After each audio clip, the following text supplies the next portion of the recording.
An interesting list of banned terms that WWE distributed to some of their promotional partners for WrestleMania 36 in 2020 has surfaced. This is courtesy of Fightful Select.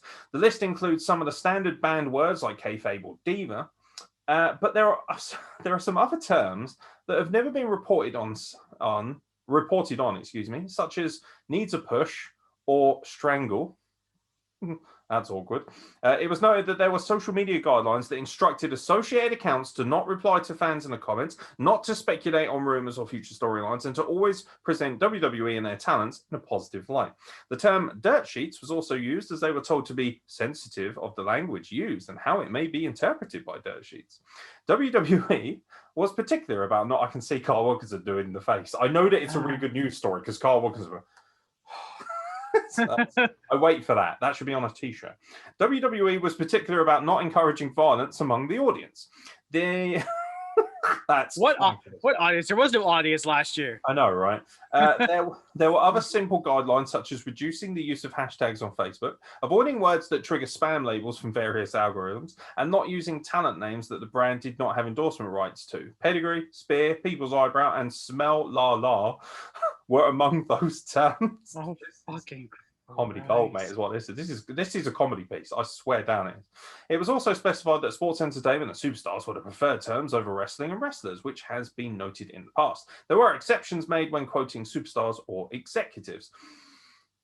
Partners were also instructed to always present WWE and talent in a positive light, and to do not use messaging that enables or encourages fans to speak negatively about the product. Here is a list of the banned terms issued to the partners for WrestleMania 36. Blood.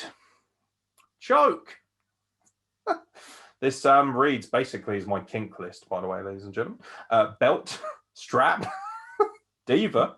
Headshot. Trauma. Kayfabe. Mofos. When has everyone ever said mofo on WWE television? Ever? I can't remember the last time that word was popular. That is about house show. I'm waiting to see Paul Heyman right now on SmackDown. He's gonna call Edge a mofo. Just watch. Yeah, I know. Yeah, I just looked up and saw Edge and Paul Heyman. I was like, oh yeah, yes please.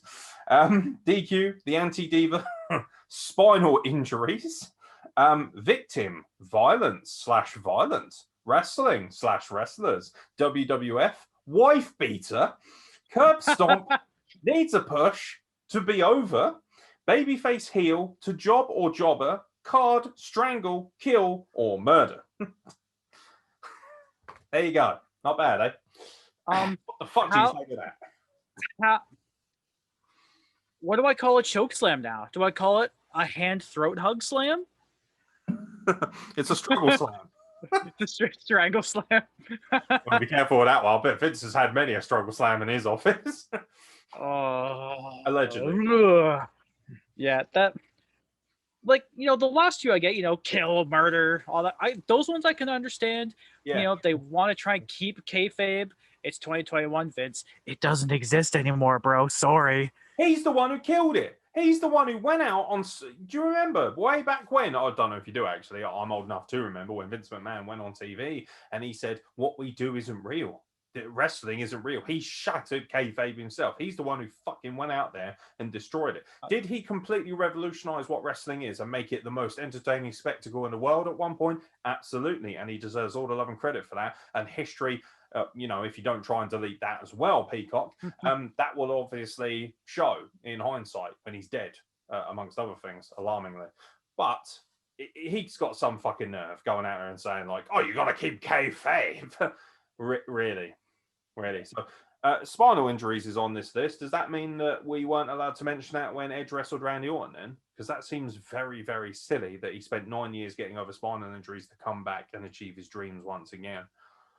Yeah, that was mentioned a lot. You know, Austin having spinal injuries. He's been back every once in a while.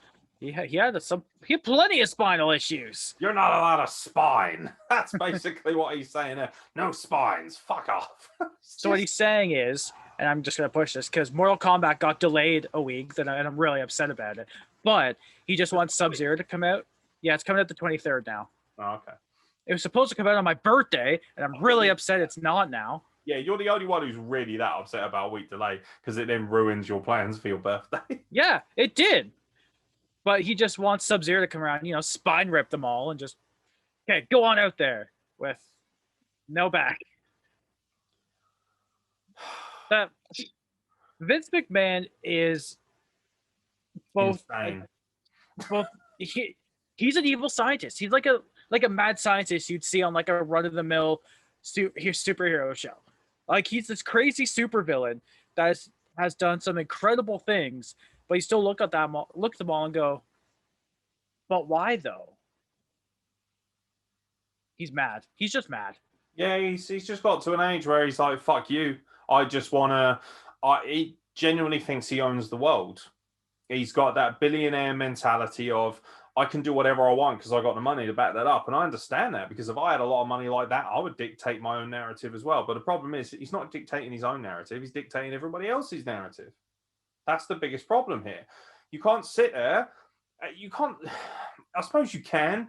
The ironic thing is, right, all of the super leftists, again, and I hate to bang on about liberals because I hate the right just as much, but all the people who come out regularly and say, oh, Vince McMahon, what a, for instance, with the Gina Carano thing, I believe that's her name, everyone said, oh, Disney Plus has a right to fucking remove her because it's their company and they can dictate what they want to do. Right, in that case, then, you can't fucking turn around from the left and say to Vince McMahon, just because he's from the right or whatever, yeah, you're fucking stupid. How dare you censor people? How dare you say, whoa. Apparently it's his company, isn't it?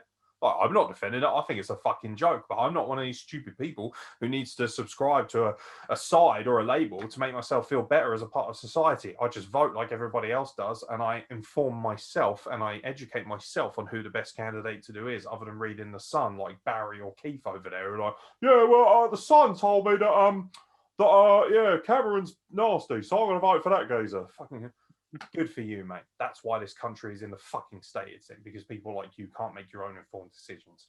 It's called free thinking. I know it's a really rare and unique prospect. And by the way, you're welcome to leave all your hate in the comments below. I probably won't read them because I don't care enough. I will be paying attention to our genuine, amazing fans. But at the same time, you can't have it both ways. If Vince is a cockwaffle and he's a son of a bitch for doing this, then ultimately so is Disney Plus for doing what they did. Or for anyone who feels that they need to remove somebody just because they don't correlate or align with your beliefs. It works all the way across the board, not just where it suits you. So I don't know why we're all surprised. I mean, he's had a list of banned words for the better part of 2 decades now. And every year there seems to be more of these words that come out. And yeah, you could literally do a podcast based solely on Vinnie Mac banning words over history. So it is what it is. Anything else to add, mate? No, I mean, what else can you say? The dude is, like I said, he's mad, and as you said, he revolutionized what wrestling could be and what it is now. But such a cockwobble. Yeah.